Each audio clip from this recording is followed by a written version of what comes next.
ભારતમાં IT engineering કરીને અમેરિકામાં ડોલર છાપવાના સ્વપ્ન જોતા એક ગુજરાતીને ખરાબ અનુભવ થયો છે. આ ગુજરાતી યુવક અમેરિકાના વિઝા મેળવીને અમેરિકા તો પહોંચી જાય છે, પરંતુ ત્યાં તેની સાથે જે થાય છે તે દરેક ગુજરાતીએ જાણવું ખૂબ જરૂરી છે, કારણ કે આપણા ભારતીયો સાથે આવું અવારનવાર બનતું હોય છે.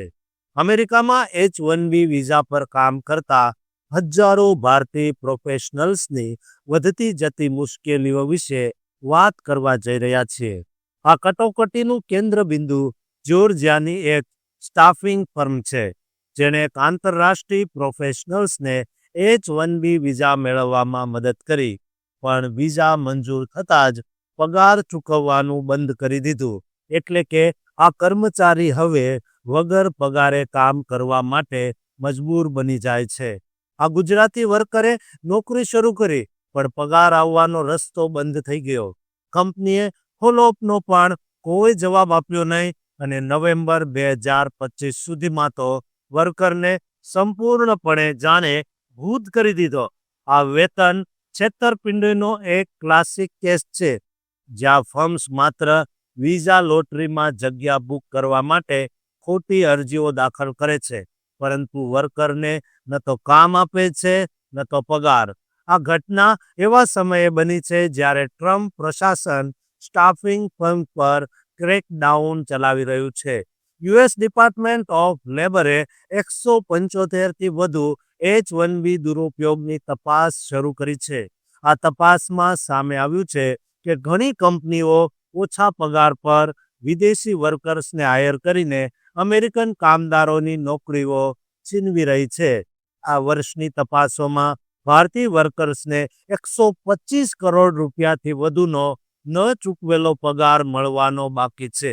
આ છેતરપિંડીનો ભોગ બનેલા ગુજરાતી વર્કરની મુશ્કેલીઓ ત્યાં પૂરી થતી નથી. જ્યારે તેણે બીજી કંપનીમાં વિઝા ટ્રાન્સફર કરાવવા પ્રયાસ કર્યો, ત્યારે પગાર સ્લિપ ન હોવાથી તેના વકીલે હાથ ઊંચા કરી દીધા. US citizenship and immigration services USCISના નિયમો મુજબ ટ્રાન્સફર માટે જૂના એમ્પ્લોયરનો પગારનો પુરાવો જરૂરી છે. પગાર ન મળવાના કારણે આ વર્કરની આર્થિક બચત, કાનૂની ફી અને ભારત પાછા જઈને વિઝા રીસ્ટેમ્પિંગનો ખર્ચ સહિત હજારો ડોલરનો ફટકો પડ્યો છે. આ ઘટના દર્શાવે છે કે કેવી રીતે એક તરફ ટ્રમ્પ H-1B પ્રોગ્રામને નેશનલ સિક્યોરિટી થ્રેટ ગણાવી રહ્યા છે અને બીજી તરફ આ કૌભાંડો ભારતીય ટેલેન્ટ માટે જોખમ ઊભું કરી રહ્યા છે. જોકે આ સખ્તાઈથી છેતરપિંડી ઓછી થશે, પરંતુ જેન્યુન ભારતીય પ્રોફેશનલ્સ માટે પણ અમેરિકાનો રસ્તો વધુ મુશ્કેલ બની જશે. આ કટોકટીમાંથી બચવા માટેની સલાહ સ્પષ્ટ છે. શંકાસ્પદ કન્સલ્ટન્સીથી દૂર રહો. દરેક પેમેન્ટનો રેકોર્ડ રાખો અને છેતરપિંડી થાય તો તાત્કાલિક ઇમિગ્રેશન વકીલનો સંપર્ક કરો. જો તમને H-1B વિઝા સંબંધિત આવો કોઈ અનુભવ થયો હોય તો કૃપા કરીને તમારા વિચારો કોમેન્ટ બોક્સમાં શેર કરો. આ સમાચારોના વધુ અપડેટ્સ માટે ઉજાસ ટીવીને સબસ્ક્રાઇબ કરો.